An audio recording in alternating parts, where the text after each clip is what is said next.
वालेकुम स्टूडेंट्स, आज मैंने क्लास 10 मैथ्स एक्सरसाइज 2.7 का क्वेश्चन नंबर 10 से सॉल्व कराना है, जो कि आज मैं इंशाल्लाह कंप्लीट करवा दूंगी। तो क्वेश्चन नंबर 10 है, ये हम लोग ने एक्सरसाइज स्टार्ट की हुई थी, तो इसको मैंने 3 पार्ट्स में तकरीबन वीडियो को मैंने डिवाइड किया है।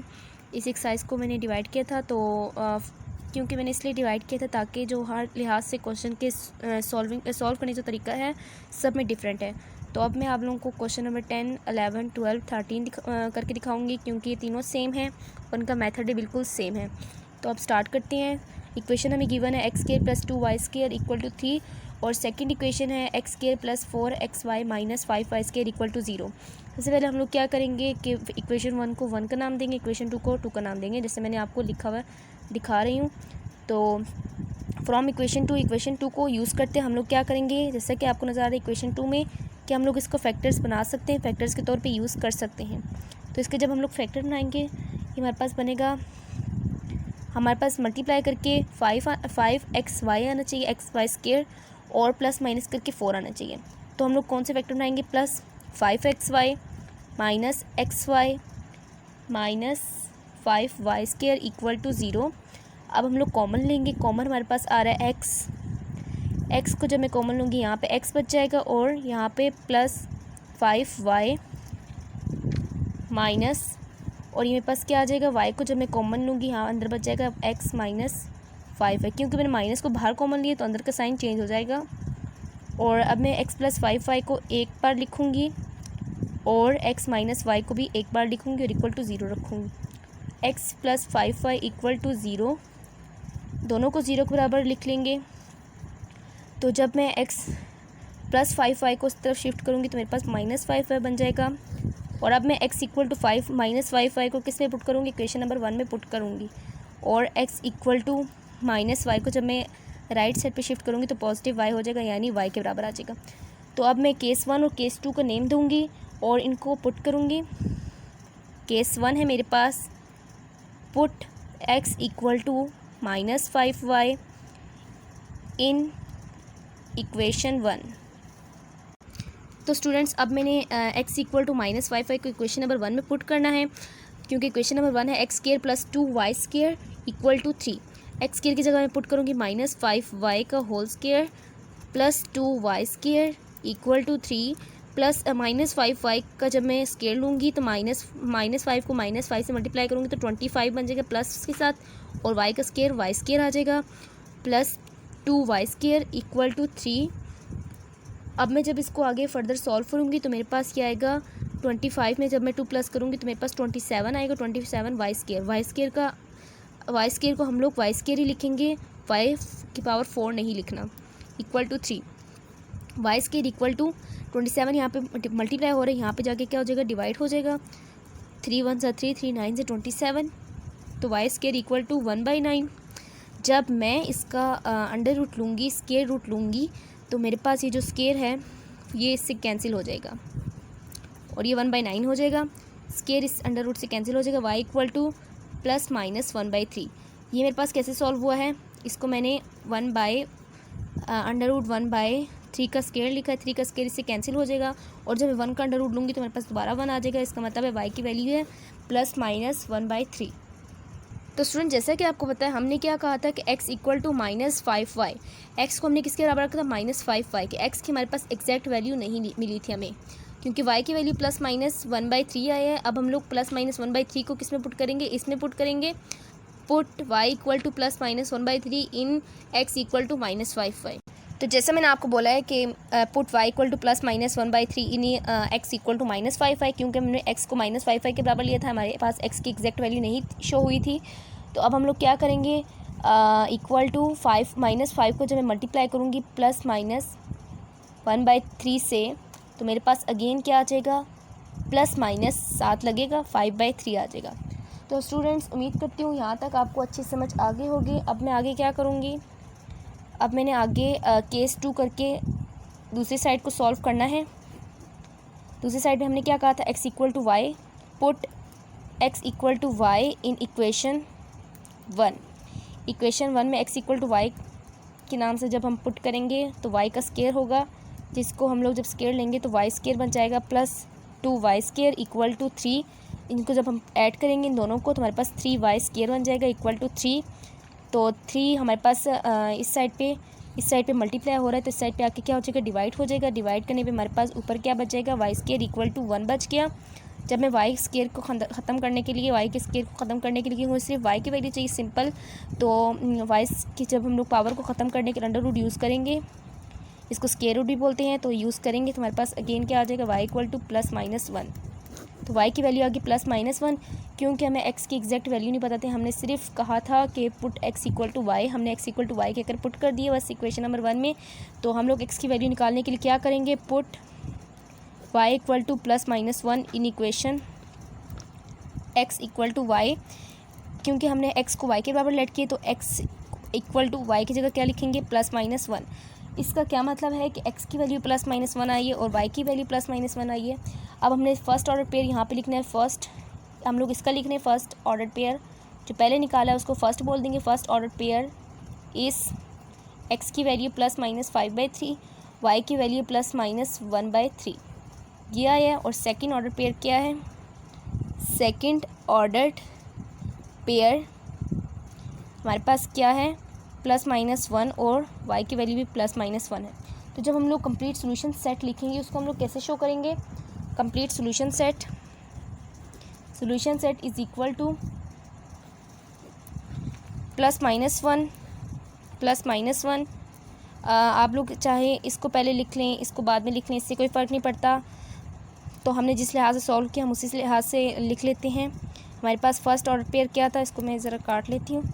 फर्स्ट ऑर्डर पेयर मेरे पास था +-5/3 +-1/3 और जो सेकंड ऑर्डर पेयर था वो क्या था, +-1। तो आप लोगों की बुक में जो आंसर दिया हुआ है वो यहाँ पे ऊपर माइनस है नीचे प्लस है। तो उसका क्या मतलब है कि जब हमने माइनस को प्लस से मल्टीप्लाई किया तो हमारे पास माइनस ऊपर आ गया 5/3 और जब मैंने माइनस को माइनस से मल्टीप्लाई किया तो प्लस नीचे आ गया। तो आप इस तरह भी लिख सकते हैं, तो इस तरह भी आप लिख सकते हैं और आप अपनी बुक के मुताबिक भी कर सकते हैं। तो यही हमारा आंसर है और फिर यहाँ पे अभी आपका चेंज हो जाएगा। तो अब मैं आप लोगों को कराऊँगी नेक्स्ट क्वेश्चन। तो स्टूडेंट्स यहाँ पे मैं क्वेश्चन नंबर 11 सॉल्व करने लगी हूँ, जिसके लिए मैंने यहाँ पे क्वेश्चन नोट कर लिया है। इक्वेशन हमें गिवन है, फर्स्ट है हमारे पास 3x² - y² equal to 26, second है हमारे पास 3x² - 5xy -12y² equal to 0। सबसे पहले हम लोग क्या करेंगे, दोनों इक्वेशन को, इक्वेशन नंबर 1 जो पहले उसको इक्वेशन नंबर 1 और दूसरे को इक्वेशन नंबर 2 का नेम दे देंगे। तो ये जो अभी हम लोग क्वेश्चन नंबर 11 सॉल्व करने लगे अभी बिल्कुल पिछले क्वेश्चन की तरह है। इसमें भी हम लोग इक्वेशन नंबर 2 से हम लोग फैक्टर्स बनाएंगे फ्रॉम इक्वेशन 2, ये हम लोग लिख लेंगे पहले। अब इक्वेशन 2 को यूज़ करते हुए हम लोग क्या करेंगे, दोबारा हम लोग ये इक्वेशन दोबारा लिखेंगे और अब हम लोग फैक्टर बनाएंगे। 12 को 3 से जब मैं मल्टीप्लाई करूँगी तो मेरे पास क्या आता है, 36। अब हमने ऐसे फैक्टर बनाने जो कि मल्टीप्लाई करने से 36 आए, प्लस माइनस करने से 5 आए। तो 36 के फैक्टर आप लोगों को पता है, प्लस माइनस करने पे 4 9 10 जब करेंगे तो 36 आता है। और जब मैं से 4 में से 9 माइनस करूँगी, 9 में से 4 माइनस करूँगी तो मेरे पास क्या आ जाएगा, 5 आ जाएगा। तो अब आप लोगों ने साइन को इस लिहाज से देख ही रखना है कि हमारे पास 5 के साथ 9 है। इसका क्या मतलब है कि 9 हमारे पास जो 9 के साथ होगा वो हमारे पास क्या होगा, माइनस होगा, और 4 के साथ प्लस होगा, -12y² इक्वल टू 0। अब मैं क्या करूँगी, 3x को कॉमन लूँगी, यहाँ बच जाएगा x, यहाँ बच जाएगा 3y प्लस 4 y को कॉमन लूँगी तो मेरे पास अंदर क्या बच जाएगा, x बच जाएगा, अंदर x बच जाएगा और यहाँ पे हो जाएगा 3y equal to 0।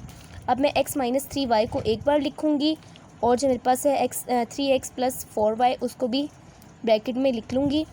x minus 3y को इक्वल टू 0 रखूँगी और दूसरी तरफ 3x प्लस 4y को भी 0 के बराबर रख दूँगी। और ये सवाल बिल्कुल पिछले क्वेश्चन की तरह है। अगर आपने पिछले क्वेश्चन को ध्यान से किया हो तो ये क्वेश्चन भी आप लोगों को आसान लगेगा। तो अब हम लोग क्या करेंगे, 3 माइनस 3y को इस साइड पे शिफ्ट करेंगे तो प्लस 3y में कन्वर्ट हो जाएगा। और जो हमारे पास इस पर भी क्या है, प्लस 4y को जब मैं इस साइड पे शिफ्ट करूँगी तो माइनस 4y, यानी इसके साथ माइनस हम लिख देंगे। तो अब हम लोग इसमें भी क्या करेंगे, केस 1 का नाम देंगे और हम क्या करेंगे, put x equal to 3y in equation 1। Equation 1 में पुट कर देते हैं x, क्योंकि x का स्केयर है तो हम लोग 3y का भी स्केयर लिखेंगे, माइनस y² इक्वल टू 26। 3 3 ज़ा 9, 9 को जब 3 से करूँगी तो 27, 9 3 ज़ा 27, y² आ जाएगा, 3 3 ज़ा 9 9, क्योंकि 3 का भी स्केयर लेना है और y का भी, तो फिर जब मैं y का स्केयर लूँगी तो y स्केयर आ जाएगा minus y square equal to 26। जब मैं माइनस करूँगी तो मेरे पास आएगा 26 y square equal to 26। Y square equal to 26 को 26 से डिवाइड करूँगी तो 1 आ जाएगा। y इक्वल टू, जब मैं अंडर रूट लूँगी तो मेरे पास +-1 आ जाएगा। तो जब मैं अंडर रूट लूँगी तो y का तो स्केयर ख़त्म हो जाएगा, लेकिन इस साइड पे +- साइन के साथ 1 शो होगा। अब मैं अब मैं जो हमारे पास, क्योंकि मेरे पास यहाँ पे जो इक्वेशन था x इक्वल टू 3y, इसमें हमारे पास y की एग्जैक्ट वैल्यू नहीं थी, तो हम लोग इसमें क्या करेंगे, put y equal to +-1 in equation x equal to 3y। x equal to 3y में पुट करूँगी, x इक्वल टू 3 को तो लिखे रहने दूँगी, लेकिन y की वैल्यू की जगह क्या लिख दूँगी, y की जगह क्या लिख दूँगी, +-1 लिख दूँगी। y को जब मैं y की वैल्यू को जब मैं 3 से मल्टीप्लाई करूँ तो +-3 आ जाएगा, x इक्वल टू +-3। तो x की वैल्यू भी हमारे पास निकल आई है, तो हम यहाँ पे क्या लिख देते हैं, फर्स्ट ऑर्डर्ड पेयर इस,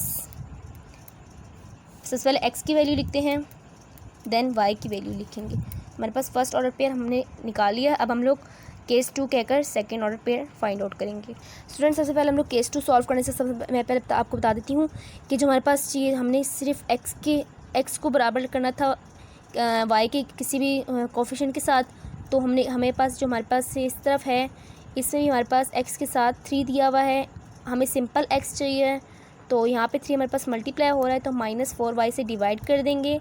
तो अब हम लोग इसको पुट करेंगे केस 2 में। तो यहाँ पे मैंने केस 2 लिख के शो कर दिया है। अब मैं क्या करूँगी, यहाँ पे put x equal to -4y/3 in equation 1 में पुट करूँगी। 3 को मल्टीप्लाई करना है -4y/3 स्केयर से -y स्केयर से इक्वल टू 26। तो स्टूडेंट्स, कुछ बच्चे ये कर लेते हैं कि 3 को डायरेक्ट इधर कटिंग कर देते हैं, तो इस तरह से नहीं करना, क्योंकि हमारे पास स्केयर है। अगर हमारे पास स्केयर ना होता तो हम लोग कैंसिल कर सकते थे, तो हम लोग स्केयर को ओपन करने के बाद फिर हम लोग कैंसिल आउट करेंगे। तो जब मैं यहाँ पे स्केयर लूँगी -4y का, मेरे पास +16 बन जाएगा। +16y का स्केयर डिवाइडेड बाय 3 का जब मैं स्केयर लूँगी तो 9 आ जाएगा। तो अब मैं कैंसिल कर सकती हूँ, 3 3 = 9 -y स्केयर इक्वल टू 26। अगर आप लोग यहाँ पे डायरेक्ट कटिंग कर देंगे तो आप लोगों का आंसर सही नहीं आएगा। तो 16y square divided by 3 -y square equal to 26। तो जैसा कि आपको नज़र आ रहा है, यहाँ पे डिनोमिनेटर में 3 दिया हुआ है, तो हम लोग 3 को कैंसिल करने के लिए, ख़त्म करने के लिए हम लोग हर टर्म को 3 से मल्टीप्लाई कर देंगे। तो यहाँ पे जब मैं 16/3 को मल्टीप्लाई करूँगी 3 से, 3 से कैंसिल हो जाएगा। डिनोमिनेटर और न्यूमरेटर में टर्म सेम है, इसीलिए कैंसिल हो जाएंगे। और जब मैं 26 को 3 से मल्टीप्लाई करूँगी तो ये मेरे पास आएगा 78। अब मैं यहाँ पे 16 में से 3 को माइनस करूँगी, मेरे पास आएगा 13 और y स्केयर भी 7 आएगा इक्वल टू 78। y स्केयर को एक तरफ रहने दें और 13 यहाँ पे मल्टीप्लाई हो रहा है, तो यहाँ पे आके 78 के नीचे डिवाइड हो जाएगा। तो जब मैं यहाँ पे कैंसिल करूँगी तो मेरे पास क्या आ जाएगा, 6 का जब मैं यहाँ पे y स्केयर को ख़त्म करने के लिए स्केयर रूट लूँगी तो मेरे पास y इक्वल टू +-√6 आएगा। +-7 लिखना है। तो अब मैं इस वैल्यू को, क्योंकि हमारे पास क्या था, x equal to -4y equal to 3 था, तो अब हम लोग क्या करेंगे, पुट x की हमें एग्जैक्ट वैल्यू मालूम नहीं थी, तो हम इसको मालूम करने के लिए y की वैल्यू को पुट करेंगे। Put y equal to +-√6 in equation x equal to -4y/3। तो हम हर इक्वेशन को नाम इसलिए दे रहे हैं, अगर आप लोग आसानी करना चाहते हैं तो आप लोग इसको इक्वेशन नंबर 3, 4 का नाम दे सकते हैं और फिर यहाँ पे इन इक्वेशन 3 लिख देना, इधर इन इक्वेशन 4 लिख के कर सकते हैं। तो मैंने यहाँ पे ऐसा नहीं किया आप लोगों को समझाने के लिए। तो x इक्वल टू -4y की जगह हम क्या पुट करेंगे, +-√6 डिवाइडेड बाय 3। तो जब मैं यहाँ पे -4 को इस होल टर्म से मल्टीप्लाई करूँगी +-√6 से, तो माइनस प्लस मल्टीप्लाई होकर क्या हो जाएगा, -4√6 से मल्टीप्लाई होकर 4√6 हो जाएगा। और जब माइनस से मल्टीप्लाई होगा तो प्लस हो जाएगा डिवाइड बाय 3। तो x की वैल्यू हमारे पास क्या आ गई है, -+4√6 डिवाइडेड बाय 3। तो ये हमारे पास सेकेंड ऑर्डर पेयर आ गया है। इसमें y की वैल्यू ये है और x की वैल्यू ये मैंने हाईलाइट कर दिया है। सो सेकेंड ऑर्डर पेयर इस सबसे पहले x की वैल्यू लिखेंगे -+4√6 डिवाइडेड बाय 3 और फिर y की वैल्यू +-√6। तो अब जब हम लोग सोल्यूशन सेट लिखेंगे लास्ट में, सोल्यूशन सेट को हम लोग हर क्वेश्चन में लिखते हैं, इसके भी नंबर नहीं तो कैंसिल हो जाते हैं। तो इसमें हम लोग फर्स्ट ऑर्डर पेयर लिखेंगे। फर्स्ट ऑर्डर पेयर मेरे पास था +-3 +-1। सेकेंड ऑर्डर पेयर लिखेंगे, वो मेरे पास क्या है -4√6 और यहाँ पे प्लस भी शो करेंगे, प्लस नीचे आएगा, अभी मैंने आपको यहाँ बताया है, डिवाइडेड बाय 3 और +-√6। तो ब्रैकेट्स को आप लोगों ने क्लोज भी करना है, मेरे पास यहाँ पे स्पेस नहीं है। तो उम्मीद करती हूँ ये सवाल आपको समझ आ गया होगा। अगर कोई भी कन्फ्यूजन हो तो आप लोग मुझसे कमेंट सेक्शन में पूछ सकते हैं। तो स्टूडेंट्स यहाँ पे मैंने क्वेश्चन नंबर 12 नोट कर लिया है। ये क्वेश्चन जो आप लोग देख रहे हैं उसमें थोड़ी सी चेंजिंग्स हैं।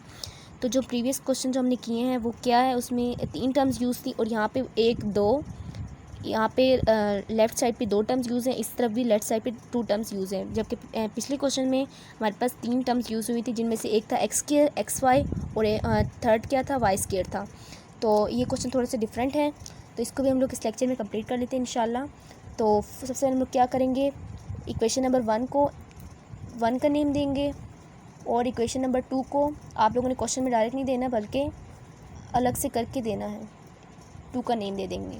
फिर आप लोगों को जैसे पता चल रहा है कि यहाँ पे x, यहाँ पे भी x शो नज़र आ रहा है, यहाँ पे भी x नज़र आ रही है, यहाँ पे y नज़र आ रही है, यहाँ पे y नज़र आ रहा है। जो कॉमन नज़र आ रहा है उसको आप लोग क्या कर देंगे, फ्रॉम इक्वेशन 1 x को कॉमन लेंगे तो अंदर क्या बच जाएगा, x + y बच जाएगा = 5 आ जाएगा। और फ्रॉम इक्वेशन 2 में से आप जब y को कॉमन लेंगे तो हमारे पास क्या बच जाएगा, y + x बच जाएगा = 3। तो अब हम लोग क्या करेंगे, हम लोग इक्वेशन नंबर इसको हम लोग नेम दे देते हैं 3 और इसको नेम दे देते हैं 4। इक्वेशन नंबर 3 और 4 को डिवाइड करेंगे, डिवाइडिंग इक्वेशन 3 एंड 4। तो स्टूडेंट्स आप लोगों के जहन में एक सवाल होगा कि हम लोग इनको क्यों डिवाइड कर रहे हैं। इसको हम लोग इसलिए डिवाइड करें ताकि हमें x और y की वैल्यू को सिंपली किसी के बराबर लेट करके हम लोग इक्वेशन में पुट कर लें। तो जब हम लोग इसको डिवाइड करेंगे x by x + y divided by y + x = 5/3। तो हम इसको डिवाइड करें होल टर्म को, ये हमारे पास सेम टर्म है डिनोमिनेटर और न्यूमरेटर में। क्यों सेम है, क्योंकि y के साथ भी प्लस है, x के साथ भी प्लस है, x के साथ नीचे भी प्लस है और y के साथ भी प्लस है। जब हम इसको डिवाइड करेंगे तो मेरे पास क्या बचेगा, रिमेनिंग टर्म xy = 5/3 बच गया। तो जब मैं इसको फर्दर सॉल्व करूँगी तो मेरे पास मैं x को एक तरफ रख लेती हूँ और y यहाँ पे डिवाइड हो रहा है तो यहाँ पे जाके क्या हो जाएगा, मल्टीप्लाई हो जाएगा 5 के साथ। तो इसको मैं आगे सॉल्व करती हूँ। अब मैंने x = 5/3, y को 5y/3 को कहाँ पुट करना है, इक्वेशन नंबर 1 में। Put x = 5y/3 in equation 1 we get. तो इक्वेशन नंबर 1 में पुट करूँगी तो x की जगह में x, क्योंकि x की पावर स्केयर में है तो हम लोग 5y/3 का स्केयर भी लेंगे, प्लस x की जगह क्या पुट करूँगी 5y/3 और बाहर क्या y भी है तो हम इसको ऐसे ही लिख देंगे और ये 5 आ गया। जब 5y का स्केयर लूँगी तो मेरे पास 25y² आ जाएगा, 3 का स्केयर लूँगी तो 9 आ जाएगा, प्लस 5y को जब मैं 5y से मल्टीप्लाई करूँ तो 5y² आ जाएगा और नीचे सेम ही रहेगा क्योंकि इसके नीचे 1 है। 1 को जब मैं 3 से करूँगी तो 3 आएगा। तो यहाँ मेरे पास बच गया 5। अब मैं यहाँ पे क्या लूँगी, एलसीएम लूँगी। एलसीएम लेने में मेरे पास यहाँ पे 25y² ही रहेगा क्योंकि दोनों टर्म ऊपर वाली सेम थी, यानी इनके साथ जो वेरिएबल्स यूज़ हुए थे वो y² था। तो इसलिए हम लोग इनको सिंपली एलसीएम लेके करेंगे। 3 क्योंकि हमारे पास जो एलसीएम आया है वो क्या है, 9 है। तो 3 3 9 होते हैं, 3 को जब मैं 5 से मल्टीप्लाई करूँगी मेरे पास आ जाएगा 15y² = 5। तो स्टूडेंट्स जब मैं 25y² में 15y² को प्लस करूँगी, इन दोनों को जब मैं ऐड करूँगी तो मेरे पास आएगा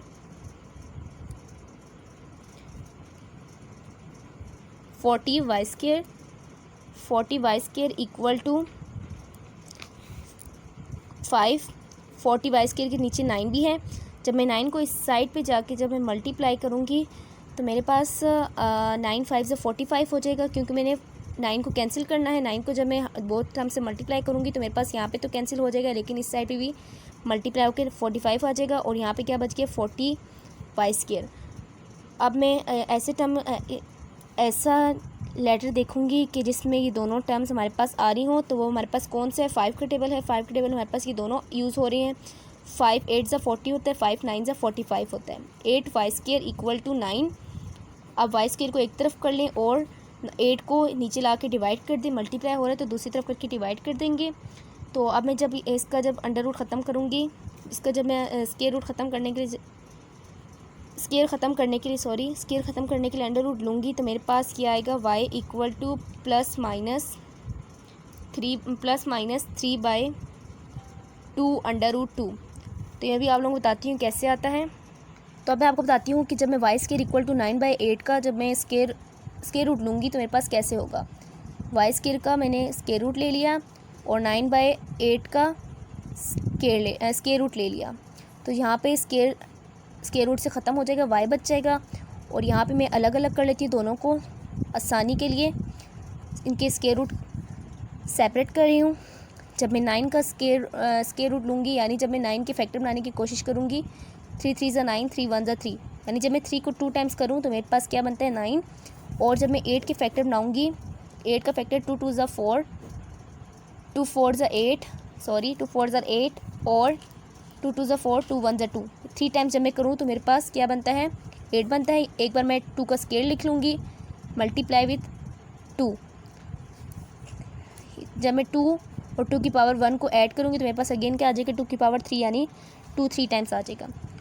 अब मैंने क्या करना है, इस अंडर रूट को ख़त्म करना है, स्क्वायर रूट को ख़त्म करना है। तो मैं स्क्वायर रूट से कैंसिल कर दूँगी, स्क्वायर रूट से कैंसिल हो जाएगा। यहाँ पे भी स्क्वायर रूट से कैंसिल हो, जो कैंसिल हो जाते हैं वो अंडर रूट से बाहर निकल जाते हैं। तो ये जो मेरे पास 2 कैंसिल हुआ है अंडर रूट से, इसको हम बाहर लिख देंगे और जो एक 2 रहता है उसको अंदर लिख देंगे। इस तरह हमारे पास y की वैल्यू ये आ जाएगा। और जो हमारे पास ये जो वैल्यू आएगी इसके साथ हम लोग क्या लिखेंगे, प्लस माइनस भी साथ यूज़ करेंगे। अब ये जो हमारे पास जो y की वैल्यू निकली है, इसको हम लोगों ने क्या करना है, एक बार इसको हम लोगों ने प्लस के साथ x की वैल्यू निकालने के लिए पुट करना है और एक बार माइनस के साथ x की वैल्यू निकालने के लिए केस 1 और केस 2 के नाम से पुट करना है। क्योंकि हमें यहाँ पे हम लोग अगर इस लिहाज से देखें तो हमारे पास 2 ऑर्डर पेयर नहीं बनेंगे। अगर हम y की वैल्यू को सिंपली यहाँ पुट कर दे तो इस तरह हमारे पास सॉल्व नहीं होगा। अब हम लोग इसको y equal to plus 3/2 under root 2 को केस 1 में पुट करूँगी पॉजिटिव साइन के साथ, और केस 2 में क्या करूँगी, नेगेटिव साइन के साथ इसको पुट करूँगी। ये नेगेटिव साइन है 2/√2। कौन सी इक्वेशन में पुट करूँगी, इक्वेशन नंबर 5 में। तो इक्वेशन नंबर 5 में पुट करने से पहले मैं आपको बता देना चाहती हूँ इक्वेशन नंबर 5 मेरे पास ये है। तो इसमें जब मैं पुट करूँगी प्लस माइनस साइन के साथ तो मेरे पास क्या आएगा, इन इक्वेशन 5 यहाँ पे लिख लेते हैं। इन इक्वेशन 5 तो इसमें जब मैं पुट करूँगी यहाँ पे x इक्वल टू 5/3y, इसमें पुट करूँगी y के टर्म को, x इक्वल टू 5/3y। तो यहाँ पे मैं यहाँ पे लाइन लगा रही हूँ। तो अब मैं यहाँ पे y की जगह प्लस 3/2 अंडर रूट 2 पुट करूँगी, 3/2 अंडर रूट 2। और यहाँ पे भी क्या करूँगी, माइनस के साथ पुट करूँगी यहाँ पे, क्योंकि हमारे पास एक बार मैं प्लस के साथ पुट करी, एक बार माइनस के साथ। केस 2 में मैं माइनस के साथ पुट करूँगी 3/2 अंडर रूट 2। तो डिनोमिनेटर और न्यूमरेटर में टर्म सेम नज़र आ रही है, कैंसिल हो जाएगा। इधर भी यही है, न्यूमरेटर और डिनोमिनेटर में टर्म सेम नज़र आ रही है, कैंसिल हो जाएगा। और यहाँ पे क्या आ जाएगा 5/2 अंडर रूट 2, और इस तरफ क्या आ जाएगा -5/2 अंडर रूट 2। तो अब हम लोग जब ऑर्डर पेयर बनाएंगे तो फर्स्ट ऑर्डर पेयर केस 1 के लिए फर्स्ट ऑर्डर पेयर यूज़ करेंगे। फर्स्ट ऑर्डर पेयर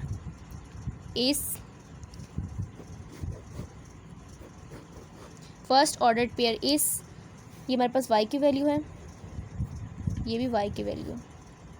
थोड़ा सा गिचमिच लग रहा है लेकिन समझ आ जाएगी। तो अब मैं फ़र्स्ट ऑर्डर पेयर लिखने लगी हूँ, जिसमें से हम लोग सबसे पहले फर्स्ट x की वैल्यू नोट करेंगे 5/2 अंडर रूट 2 और देन y की 3/2 और सेकंड ऑर्डर पेयर में क्या करेंगे, सेकंड ऑर्डर्ड पेयर,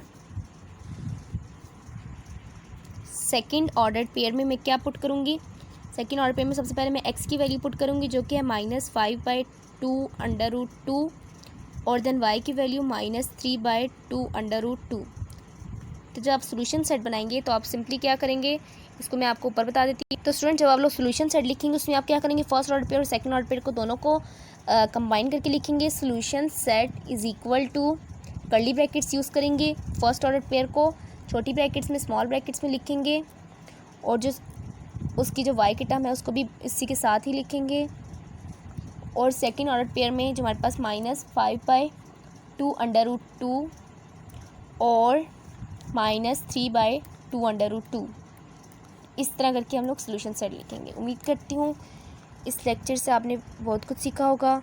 अगर वीडियो पसंद आए तो इसको लाइक करें और मेरे चैनल को सब्सक्राइब भी कर लें। और अब मैं आप लोगों को कराने लगी हूँ नेक्स्ट क्वेश्चन। तो स्टूडेंट्स यहाँ पे मैंने क्वेश्चन नंबर 13 नोट कर लिया है और ये क्वेश्चन उस जो मैं 12वां क्वेश्चन किया है उससे थोड़ा सा डिफरेंट है, क्योंकि जो पिछला क्वेश्चन था उसमें हमारे पास टर्म्स यूज़ हुई थी x² + xy दोनों तरफ और दूसरी इक्वेशन में यूज़ हुआ था y² + xy। तो ये वाली जो इक्वेशन है उसमें हमारे पास है x² - 2xy और यहाँ पे xy + 3y², यानी इनके कोफिशिएंट जो हैं वो हमें सेम नहीं लग रहे, तो इनको हम लोग डिवाइड के तरीके से नहीं करेंगे। इसमें हम लोग सिंपली क्या करेंगे कि जो हमारे पास जो राइट साइड पे जो टर्म्स है 7 और 2 इनको हम लोग सेम करने की कोशिश करेंगे। कैसे सेम करेंगे, इनके हम लोग ये 7 है, 7 को 2 से मल्टीप्लाई करेंगे तो 14 आएगा, 2 को 7 से मल्टीप्लाई करेंगे तो 14 आएगा। तो हम लोग ऐसे करके इनको मल्टीप्लाई करेंगे और फिर सॉल्व करेंगे। तो अब हम लोग स्टार्ट करते हैं अपना क्वेश्चन।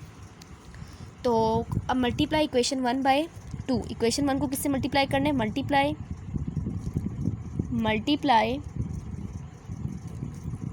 इक्वेशन 1/2, इक्वेशन 1 को 2 से मल्टीप्लाई करने हैं। इक्वेशन 1 को जब मैं 2 से मल्टीप्लाई करूँ मेरे पास आ जाएगा 2x² - 4xy, मैं डायरेक्ट मल्टीप्लाई कर रही हूँ और 14 आ जाएगा। अब दूसरे में क्या करना है, मल्टीप्लाई इक्वेशन 2/7, 7 को जब मैं इक्वेशन नंबर 2 को जब मैं 7 से मल्टीप्लाई करूँ तो मेरे पास आएगा 7xy + 7 3 21y², 7 2 14। तो जैसे कि आपको नज़र आ रहा है जो मैंने अब जो मल्टीप्लाई करके जो मेरे पास इक्वेशन बनी है उनमें जो राइट साइड है वो बिल्कुल सेम आया है। तो अब मैं इसमें क्या करूँगी, क्योंकि इन दोनों के अगर एक के साथ माइनस हो एक के साथ प्लस होता तो हम सिंपली ऐड करते। यहाँ पे हमारे पास दोनों के साइन सेम है यानी पॉजिटिव है, तो इसको हम लोग क्या करेंगे, सब्ट्रैक्ट करेंगे।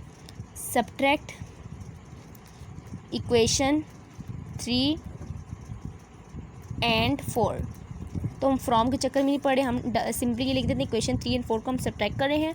तो सबसे पहले हम लोग इक्वेशन 3 को लिखेंगे 2x² - 4xy = 14। फिर इक्वेशन नंबर 4 है मेरे पास, सॉरी, इक्वेशन नंबर 4 को करेंगे 7x। अब जो हमारे पास 7xy है उसको हम लोग किसके नीचे लिखेंगे, xy वाले टर्म के नीचे लिखेंगे 7xy, और जो हमारे पास y² वाली टर्म है उसको हम लोग कहाँ लिखेंगे, इस साइड पे लिख लेते हैं +21y² = 14। साइन यहाँ पे क्या हो जाएंगे, चेंज हो जाएंगे, प्लस वाले माइनस में, माइनस वाले प्लस में, तो ये दोनों मेरे पास क्या हो जाएगा, कैंसिल हो जाएगा। तो जो यहाँ पर 14 वाली साइड है ये हमारे पास कैंसिल हो गई राइट साइड, तो हमने इसी को कैंसिल करना था। अब हमारे पास जो है 2x² उसको मैं सिंपली नीचे उतार लूँगी, इसके साइन चेंज नहीं हुए क्योंकि जो नीचे वाली साइड होती है, जो जिस साइड को हम नीचे लिखते हैं उसके साइन चेंज होते हैं। तो और ये जब इन दोनों को जब मैं सॉल्व करूँगी तो मेरे पास क्या आ जाएगा, -11xy - 21y² = 0।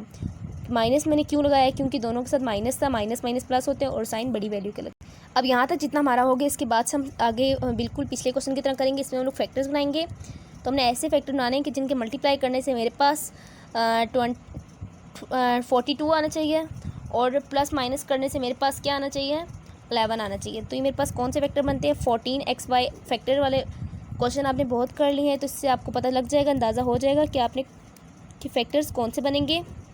-21y² = 0। अब मैं यहाँ पे 2x को कॉमन लूँगी तो मेरे पास क्या बच जाएगा अंदर, x - 7y, और जब मैं यहाँ पे 3y को कॉमन लूँगी x - 7y बच जाएगा। x माइनस 7y को एक बार लिखेंगे और जो 2x प्लस 3y है उसको भी ब्रैकेट में लिखेंगे। अब हम लोग x माइनस 7y को भी 0 के बराबर और 2x प्लस 3y को भी 0 के बराबर रखेंगे।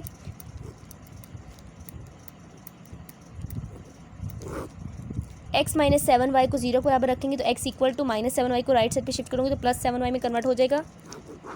और इस साइड पे हम लोग इसको भी 0 के बराबर जब रखेंगे तो हम लोग 2x प्लस 3y को राइट साइड पे शिफ्ट करूँगी तो मेरे पास क्या हो जाएगा माइनस 3y। और हमें सिर्फ x चाहिए तो हम लोग इस 2 को यहाँ पे मल्टीप्लाई हो रहा है तो इस तरफ क्या कर देंगे, डिवाइड कर देंगे। अब हम लोग केस 1 और केस 2 जो हमारे पास फर्स्ट साइड होगा उसको केस 1 का नाम देंगे और इस साइड को put x equal to 7y in equation 1 में पुट कर लेते हैं। 7y का x स्क्वायर है तो 7y का स्क्वायर लिखेंगे, माइनस 2x है तो x की जगह 7y लिखेंगे और y भी हमारे पास गिवन है क्वेश्चन में इक्वल टू 7। और जो हमारे पास इस साइड पे हम लोग क्या करेंगे, केस 2 इसको हम लोग आधा यहाँ पे सॉल्व कर लेते हैं और आधा मैं आपको नेक्स्ट पेज पे कराती हूँ। Put x equal to minus 2y by 3y by 2 in equation 1 में जब मैं पुट करूँगी तो मेरे पास ये क्या बन जाएगा, 3y बाय 2 का square minus 3y by 2y equal to 7। तो जब मैं इसको आगे सॉल्व करूँगी तो मेरे पास क्या बन जाएगा, 7y का स्क्वायर जब मैं लूँगी तो मेरे पास 49y स्क्वायर आ जाएगा और 2 7 जब 14 होता है और y से मल्टीप्लाई होकर y स्क्वायर बन जाएगा इक्वल टू 7। 49 में से जब मैं 14 को जब मैं माइनस करूँगी तो मेरे पास क्या आएगा, 35y स्क्वायर इक्वल टू 7। और यहाँ पे इस साइड को भी हम लोग थोड़ा सा सॉल्व कर लेते हैं। मेरे पास आ जाएगा 9y square divided by 2, 9y square divided by 2 को जब मैं स्क्वायर लूँगी तो मेरे पास 4 आ जाएगा, माइनस 2 से कैंसिल हो जाएगा, यहाँ पे ही 2 से कैंसिल कर लेंगे और जो हमारे पास ये माइनस बाहर वाला और अंदर वाला मल्टीप्लाई होकर पॉजिटिव में कन्वर्ट हो जाएगा। और पीछे साइड पे देखें तो यहाँ पे y भी गिवन है तो y को जब मैं 3y से मल्टीप्लाई करूँगी तो पॉजिटिव 3y स्क्वायर आ जाएगा विच इज़ इक्वल टू 7। अब इससे आगे हम लोग का नेक्स्ट पेज पे सॉल्व करते हैं। तो स्टूडेंट जैसा कि आपको नज़र आ रहा है हमने यहाँ तक तो सॉल्व कर लिया था। इससे आगे मैं क्या करूँगी, y स्क्वायर, यहाँ पे मैं और लाइन थोड़ी लंबी कर लेती हूँ। y स्क्वायर इक्वल टू 7/35, हमें सिर्फ y की वैल्यू चाहिए है तो सबसे पहले हम लोग 35 को यहाँ पे डिवाइड कर देते हैं। तो हमारे पास यहाँ पे y स्क्वायर इक्वल टू 7 1 7 7 5 35। तो 7 को 5 टाइम जब मल्टीप्लाई करें तो हमारे पास 35 आता है। हमें क्या चाहिए, y चाहिए। y को सिर्फ लाने के लिए हम लोग क्या करेंगे, स्क्वायर रूट लेंगे 1/5। इसको आपने पूरा लिखना है तो मैंने यहाँ पे आधा लिख लिया, यानी सिर्फ 5 के ऊपर मैंने अंडर रूट डाल दिया। तो आप लोगों ने कंप्लीट को देना है। तो यहाँ पे मेरे पास आ जाएगा y स्क्वायर अंडर रूट से कैंसिल हो जाए, यहाँ पे y बचेगा और यहाँ पे प्लस माइनस 1/√5 आ जाएगा। तो हमने y की तो एक तरफ की वैल्यू निकाल ली है, क्योंकि आपको पता है, मैंने आपको बताया भी था पहले भी कि y के x से जो हमारे पास वैल्यू है वो एग्जैक्ट नहीं है, क्योंकि हमने x को लेट किया था 7y के बराबर। अब हम लोग क्या करेंगे, put y equal to plus minus 1/√5 in equation. इसको आप लोग किसी भी इक्वेशन का नाम दे सकते हैं। जैसे मैंने पहले मेरे पास बन गई थी 4 इक्वेशंस बन गई थी, अब मैं इसको नाम दूंगी इक्वेशन नंबर 5। आप लोग इसको इक्वेशन 5 का नाम दे सकते हैं और इसको 6 का। तो इक्वेशन 5 लिख देती हूँ। तो x इक्वल टू 7 को मल्टीप्लाई करना है y की वैल्यू से, यानी प्लस माइनस 1/√5 से। जब मैं इसको मल्टीप्लाई करूँगी तो मेरे पास क्या आएगा, x equal to plus minus 7/√5 आ जाएगा। तो यही मेरा आंसर है। एक साइड का हमारा निकला है। अब मैं क्या करूँगी, दूसरे साइड को मैं कंप्लीट करूँगी, सेकंड साइड को। तो मैंने जो सेकंड साइड था यानी केस 2 वाली साइड थी उसको मैंने आधा सॉल्व करके रखा हुआ था जो मैंने आपको दिखाया था। उसके बाद अब मैं इसको आगे फर्दर कंटिन्यू करूँगी। तो इसको मैंने यहाँ पे इस साइड पे जो 4 हमारे पास गिवन है, 4 को हम लोगों ने ख़त्म करना है। 4 को ख़त्म करने के लिए क्या करूँगी, 4 को हर टर्म से मल्टीप्लाई कर दूँगी। यहाँ मेरे पास बच जाएगा 9y स्क्वायर और यहाँ मेरे पास 4 को 3 से जब मैं मल्टीप्लाई करूँगी मेरे पास क्या आ जाएगा 12y स्क्वायर। 4 को जब मैं 7 से करूँगी तो 28 आ जाएगा। 9 को 12 में जब ऐड करूँगी तो मेरे पास क्या आता है, 9 को जब मैं 12 में ऐड करूँ तो मेरे पास आता है 21y स्क्वायर और यहाँ पे क्या बच गया 28। y स्क्वायर को एक तरफ कर लें और 21 को डिवाइड कर दें 28 पे तो यहाँ पे कैंसिल हो रहा है, कैंसिल करके हम लोगों ने लिख लिया है 7 4 28 और 7 3 21। अब जब मैं y के स्केयर को ख़त्म करने के लिए अंडर रूट लूँगी, 4/3 अंडर रूट लिया मैंने यहाँ पे मेरे पास y बन जाएगा। और इसको मैं सेपरेट कर लेती हूँ क्योंकि मुझे पता है इन दोनों में से किसी एक का अंडर रूट कैंसिल होगा। और ये 4 किसका स्केयर बनता है, 2 का स्केयर जब करें तो हमारे पास 4 बनता है, कैंसिल हो जाएगा और मेरे पास नीचे अंडर रूट 3 रहेगा। और मेरे पास ये आंसर आता है प्लस माइनस 2/√3, y = +-2/√3। अब आप लोगों को पता है मेरे पास यहाँ पे x की वैल्यू एग्जैक्ट नहीं थी, x की वैल्यू एग्जैक्ट निकालने के लिए हम लोग इसमें पुट कर देंगे। पुट y = यहाँ पे हम लोग लिख लेते हैं, मैं आपको बता देंगी, बल्कि पुट y = आप लोगों ने लिखना है इसके बाद आप लोगों ने क्या लिखना है, put y = +-2/√3 in equation 6। Equation 6 में डायरेक्ट पुट कर रही हूँ, x = -3/2 +-2/√3, इसको मैं पुट कर रही हूँ। अब तो जब मैं माइनस ये जो हमारे पास ऊपर नीचे जो डिनोमिनेटर न्यूमरेटर में जो वैल्यूज़ हैं इनको हम लोग कैंसिल कर लेते हैं। और ये हमारे पास क्या आ जाएगा, माइनस को ऊपर लिखेंगे क्योंकि यहाँ पे माइनस बाहर है, फिर प्लस लिखेंगे, फिर 3/√3 लिखेंगे।